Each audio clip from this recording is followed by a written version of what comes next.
बुढ़ापा बचपन का पुनरागमन हुआ करता है। बूढ़ी काकी में जीवस्वत के सिवाय और कोई चेष्टा शेष न थी। अपने कष्टों की ओर आकर्षित करने का रोने के अतिरिक्त और कोई दूसरा सहारा नहीं। समस्त इंद्रियां, नेत्र, हाथ पैर जवाब दे चुके थे। पृथ्वी पर पड़ी रहती और जब समय पर खाना न मिलता तो रोने लगती। उसका रोना भी गला फाड़ कर था। पति और बेटे स्वर्ग सिधार चुके थे। सिर्फ एक भतीजा था। उन्होंने अपनी सारी संपत्ति भतीजे के नाम लिख दी थी। यद्यपि इस संपत्ति की वार्षिक आय 150-200 रुपये से कम न थी, लेकिन बूढ़ी काकी को पेट भर भोजन भी कठिनाई से मिलता था। इसमें उसके भतीजे पंडित बुद्धिराम का अपराध था अथवा उसकी अर्धांगिनी रूपा का, इसका निर्णय करना सहज नहीं था। बुद्धिराम स्वभाव के सज्जन थे, किंतु उसी समय तक जब तक कि उनके कोष पर कोई आँच न आए। रूपा स्वभाव से तीव्र थी पर ईश्वर से डरती। बूढ़ी काकी को उसकी तीव्रता इतनी न खलती थी जितनी बुद्धिराम की भलमनसाहट। लड़कों को बुढ़ों से स्वाभाविक विद्वेष होता है। जब माता पिता का यह रूप देखते हैं तो बूढ़ी काकी को भी सताया करते। कोई चुटकी काटता, कोई उन पर पानी डाल देता। काकी चीख मारकर रोती। संपूर्ण परिवार में यदि काकी से किसी का अनुराग था तो वह बुद्धिराम की छोटी लड़की लाडली। वह काकी को बहुत प्रेम करती थी। आज बुद्धिराम के लड़के का तिलक था। यह उसी का उत्सव था। घर के भीतर स्त्रियां गाना गा रही थी। रूपा मेहमानों के लिए भोजन के प्रबंध में व्यस्त थी। भट्ठी पर कड़ाह चढ़े थे। एक में पूरियां कचौड़ियां निकल रही थी, दूसरे में अन्य पकवान बन रहे थे। एक बड़े हंडे में मसालेदार तरकारी पक रही थी। घी और मसाले की सुगंध चारों ओर फैली थी। बूढ़ी काकी अपनी कोठरी में शोकमय विचार में बैठी हुई थी। वह स्वाद मिश्रित सुगंध उन्हें बेचैन कर रही थी। वे मन ही मन विचार कर रही थी, आह कैसी सुगंध है। अब मुझे कौन पूछता है, जब रोटियों के लाले पड़े हैं तो पूड़ियों कहाँ से मिलें। यह विचार कर उन्हें रोना आया। कलेजे में एक हुक सी उठी, परंतु रूपा के भय से उन्होंने मौन धारण कर लिया। बूढ़ी काकी देर तक इन्हीं दुखदायक विचारों में डूबी रही। घी और मसाले की सुगंध रह रहकर उनके मन को आपे से बाहर कर देती थी।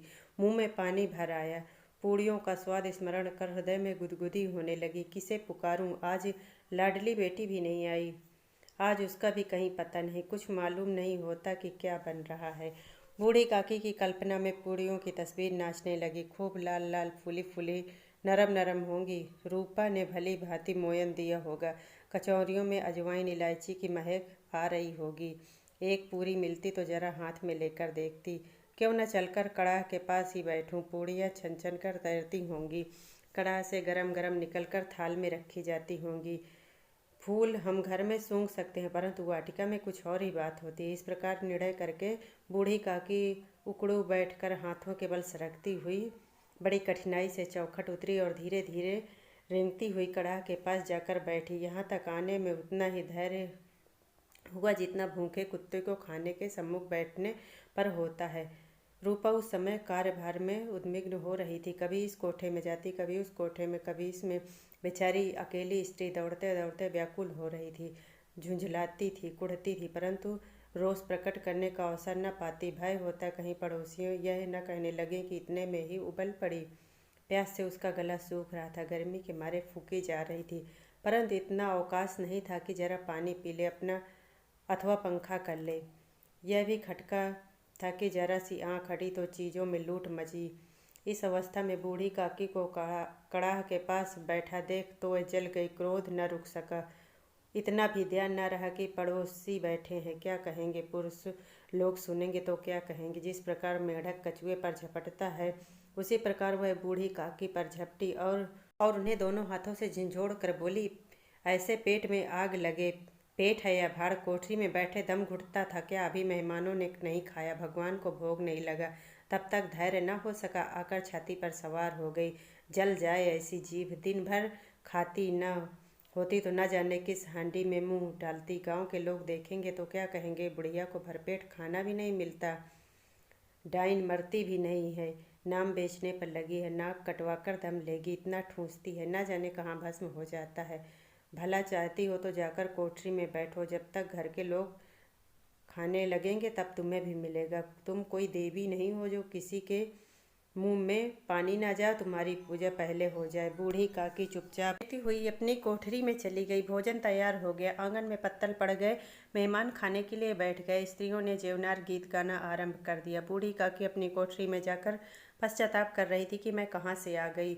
उन्हें रूपा पर क्रोध नहीं आया, अपनी जल्दबाजी पर दुख था। सच ही तो है, जब तक मेहमान भोजन न कर लेंगे घर वाले कैसे खाएंगे। मुझसे इतनी देर भी नहीं रहा गया, सबके सामने पानी उतर गया। अब जब तक कोई बुलाने ना आएगा नहीं जाऊंगी। मन में इसी प्रकार का विचार करते हुए वह बुलावे की प्रतीक्षा करने लगी, परंतु घी का रुचिकर सुवास उन्हें धैर्य परीक्षक प्रतीत हो रहा था। उन्हें एक एक पल एक एक युग के समान मालूम हो रहा था कि अब पत्तल बिछ गए होंगे, मेहमान आ गए होंगे, लोग हाथ पैर धोकर नाई पानी दे रहा होगा, मालूम होता होगा लोग अब खा रहे होंगे। बस इसी तरह के विचार करते हुए लेट गए और एक गीत गुनगुनाने लगे। उन्हें लगा मुझे गाते देर हो गई, क्या इतनी देर तक लोग भोजन कर रहे होंगे। किसी की आवाज़ सुनाई नहीं देती, अवश्य ही लोग खा पी कर चले हो गए होंगे, मुझे कोई बुलाने नहीं आया। रूपा चिढ़ गई है, क्या जाने ना बुलाए, सोचती होगी कि अपने आप ही आ जाएगी। वह कोई मेहमान थोड़ी है जो उन्हें जाकर बुलाऊं। बूढ़ी काकी चलने के लिए तैयार हुई, यह विश्वास कि 1 मिनट में पूड़ी और मसालेदार तरकारियां सामने आएंगी। उन्हें मन में गुदगुदाने लगा, पहले तरकारियों से पूड़ियाँ खाऊंगी, फिर दही शक्कर से कचौड़ियाँ रायते के साथ मज़ेदार मालूम होंगी। चाहे कोई बुरा माने चाहे भला, मैं तो मांग मांग कर खाऊंगी। यही न लोग कहेंगे, इन्हें विचार नहीं कहा करे, इतने दिनों बाद पूड़ियाँ मिल रही हैं तो मुंह जूठा करके थोड़ी उठ जाऊंगी। वह बैठकर हाथों के बल खिसकती हुई आंगन में आई, परंतु हाय रे दुर्भाग्य, अभिलाषा ने अपने पुराने स्वभाव के अनुसार समय की मिथ्या कल्पना की थी। मेहमान मंडली अभी बैठी थी, कोई उंगलियां चाट रहा था।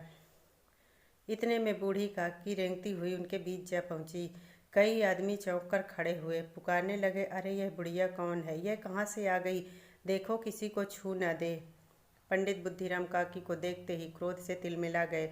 पूड़ियों का थाल लिए खड़े थे, थाल को जमीन पर पटक दिया और जिस प्रकार निर्दयी महाजन किसी बेईमान और भगोड़े आसामी को देखते ही झपट कर उसका टेटुआ पकड़ लेता, उसी तरह लपक कर उन्होंने बूढ़ी काकी के दोनों हाथ पकड़े और घसीटते हुए लाकर उन्हें अंधेरी कोठरी में धम्म से पटक दिया।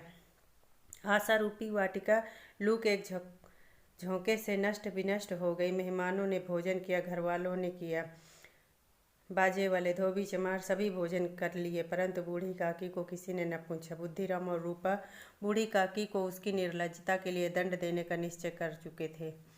उनके बुढ़ापे पर किसी को दया न आई। लाडली को काकी से अत्यंत प्रेम था, बेचारी भोली भाली लड़की थी, बाल विनोद और चंचलता की उसमें गंध तक न थी। दोनों बार जब उसके माता पिता ने काकी को निर्दयता से घसीटा तो लाडली का हृदय ऐंठ रहा था। वह झुंझला रही थी कि ये लोग काकी को क्यों बहुत सी पूड़ियाँ नहीं दे देते, क्या मेहमान सब कुछ खा जाएंगे। यदि काकी ने मेहमानों से पहले खा लिया तो क्या बिगड़ जाएगा। वह काकी के पास जाकर उन्हें धैर्य देना चाहती थी, परंतु माता के से ना जा सकी। अपने हिस्से की पूड़ियाँ बिल्कुल नहीं खाई थी, अपनी गुड़ियों की पिटारी में बंद करके रख दी। वह उन पूड़ियों को काकी के पास ले जाना चाहती थी, उसका हृदय अधीर हो रहा था। बूढ़ी काकी मेरी बात सुनते ही उठ बैठेंगी, पूड़ियाँ देखकर कैसे प्रसन्न होंगी, मुझे खूब प्यार करेंगी। रात के 11 बज गए थे। रूपा आंगन में पड़ी सो रही थी, लाडली की आंखों में नींद न थी। काकी को पूड़ियाँ खिलाने की खुशी उसे सोने न देती थी। उसने गुड़ियों की पिटारी सामने ही रखी थी। जब विश्वास हो गया कि अम्मा सो गई है तो वह चुपके से उठी और उसने पिटारी उठाई और बूढ़ी काकी की कोठरी की ओर चल दी। बूढ़ी काकी को केवल इतना स्मरण था कि किसी ने मेरे हाथ पकड़कर घसीटे, फिर ऐसा मालूम हुआ जैसे कोई पहाड़ पर उड़ाए लिए जा रहा है। उनके पैर बार बार पत्थरों से टकराए, तब किसी ने उन्हें पहाड़ पर पटका, हुए मूर्छित हो गई। जब वे सचेत हुई तो किसी का जरा भी आहट नहीं मिली। समझा कि सब लोग खा पी कर सो गए और उनके साथ मेरी तकदीर भी सो गई। रात कैसे कटेगी राम, क्या खाऊं, पेट में अग्नि धधक रही है। हाँ, किसी ने मेरी सुध न ली। क्या मेरा ही पेट काटने से धन जुड़ जाएगा। इन लोगों को इतनी भी दया नहीं आती कि ना जाने बुढ़िया कब मर जाएगी, उसका क्यों जी दुखाएं। मैं पेट की रोटियां ही खाती हूँ और कुछ। इस पर यह हाल मैं अंधी हूँ, अपाहिज ठहरी, कुछ सुन न सकूं, बूझ न सकूं। बुद्धिराम से इतना कहते नहीं बना कि काकी अभी लोग खा रहे हैं, फिर तुम मारना। मुझे घसीटा पटका। इन्हीं पूड़ियों के लिए रूपा ने मुझे सबके सामने गालियां दी। इनका कलेजा क्या पत्थर का हो गया है, फिर भी नहीं पसीजा। यह विचार कर काकी मैं संतोष के साथ लेट गई। गिलानी से गला भर आया था, परंतु मेहमानों के भय से रोती न थी। सहसा उनके कानों में आवाज आई, काकी उठो, मैं पूड़ियाँ लाई हूँ। काकी ने लाडली की बोली पहचानी, झटपट उठ बैठी, दोनों हाथों से लाडली को टटोला और उसे गोद में बिठा लिया। लाडली ने पूड़ियाँ निकाल कर दी। काकी ने पूछा, क्या तुम्हारी अम्मा ने दिया है? लाडली ने कहा, नहीं, ये मेरे हिस्से की हैं। काकी पूड़ियों पर टूट पड़ी। 5 मिनट में पिटारी खाली हो गई। लाडली ने पूछा, काकी पेट भर गया? जैसे थोड़ी सी वर्षा ठंडक के स्थान पर और भी गर्मी पैदा कर देती है, उसी भांति इन पूड़ियों ने काकी की छुबा को और उत्तेजित कर दिया था। नहीं बेटी, जाकर अम्मा से और मांग लाओ। लाडली ने कहा, अम्मा सोती है, जगाऊंगी तो मारेगी। काकी ने पिटारी को फिर टटोला। उसमें कुछ खुरचन मिले, जिन्हें निकाल कर वह खा गई। बार बार होंठ चाटती थी, चटकारे भरती रही। हृदय महसूस रहा था कि और पुड़िया कैसे पाऊं। वे कुछ देर तक उस इच्छा को रोकती रही। सहसा लाडली से बोली, मेरा हाथ पकड़कर वहां ले चलो जहां मेहमानों ने बैठकर भोजन किया है। लाडली उनका अभिप्राय न समझ सकी। उसने काकी का हाथ पकड़ा और ले जाकर जूठे पत्तलों के पास बिठा दिया। दीन छुबातुर हथगिरान बुढ़िया पत्तलों से पूड़ियों के टुकड़े चुन चुन कर भक्षण करने लगी। ओह, दही कितना स्वादिष्ट है, कचौरियाँ कितनी सलोनी खस्ता हैं। काकी बुद्धिहीन होते हुए भी यह जानती थी कि वह जो कार्य कर रही है वह कदापि नहीं करना चाहिए। मैं दूसरे के झूठे पत्तल चाट रही हूँ, परंतु बुढ़ापा के कारण, और जब इच्छाएं एक ही केंद्र पर आ जाए। बूढ़ी काकी का यह केंद्र था उनकी जीभ। ठीक उसी समय रूपा की आंख खुली। उसे मालूम हुआ कि लाडली मेरे पास नहीं है। वह चौंकी और इधर उधर देखा कि कहीं नीचे तो नहीं गिर गई। उसे पास न पाकर वह उठ बैठी तो देखती है लाडली जूठे पत्तलों के पास चुपचाप खड़ी और बूढ़ी काकी पत्तलों पर से पूड़ियों के टुकड़े उठा उठा कर खा रही है। रूपा का हृदय सन्न हो गया। किसी गाय के गर्दन पर छुरी चलते देख जो अवस्था होती है, वह उस समय उसकी थी। एक ब्रह्मचारी दूसरे के जूठे पत्तल टटोले, इससे अधिक शोकमय दृश्य असंभव था। पूड़ियों के कुछ ग्रासों के लिए उसकी चचेरी सास ऐसा पतित कार्य कर रही थी। यह दृश्य जिसे देखकर देखने वालों के हृदय कांप उठे। ऐसा प्रतीत हो रहा था मानो जमीन रुक गई, आसमान चक्कर खा रहा है, संसार में कोई नई विपत्ति आने वाली है। करुणा और भय से रूपा की आंखें भर आई। इस पाप का भागी कौन? उसने सच्चे हृदय से गगनमंडल की ओर हाथ उठाया और बोले, परमात्मा, मेरे बच्चों पर दया करो, इस अधर्म का दंड मुझे मत दो, नहीं तो हमारा सत्यानाश हो जाएगा। रूपा सोचने लगी, हाय कितनी निर्दय हूँ मैं, जिसकी संपत्ति से मुझे 200 रुपया सालाना आय हो रही है, उसकी यह दुर्गति, और मेरे कारण। हे दयामय भगवान, मुझे क्षमा करो। आज मेरे बेटे का तिलक था, सैकड़ों लोगों ने भोजन पाया, मैं उनके इशारों की दासी बनी रही, उसके नाम के लिए सैकड़ों रुपए व्यय किए, परंतु जिसके बदौलत यह सब हो पाया उसे भरपेट भोजन न करा सकी, केवल इस कारण कि वह वृद्धा असहाय है। रूपा ने दिया जलाया और भंडारे का दरवाजा खोला। उसने एक थाली में संपूर्ण सामग्रियां सजा ली और बूढ़ी काकी की ओर चल दी। काकी के सम्मुख थाल रखते हुए रोते हुए कहा, काकी उठो, भोजन कर लो, मुझसे आज बड़ी भूल हो गई, उसका बुरा न मानना। परमात्मा से प्रार्थना करना कि मेरा अपराध क्षमा कर दे। भोले भाले बच्चों की भांति जो मिठाइयाँ पाकर और मार और तिरस्कार भूल जाते हैं, बूढ़ी काकी बैठी हुई खा रही थी। उनके एक एक रोए से सच्ची दुआएं निकल रही थी और रूपा बैठी हुई इस स्वर्गीय दृश्य का आनंद लूटने में निमग्न थी।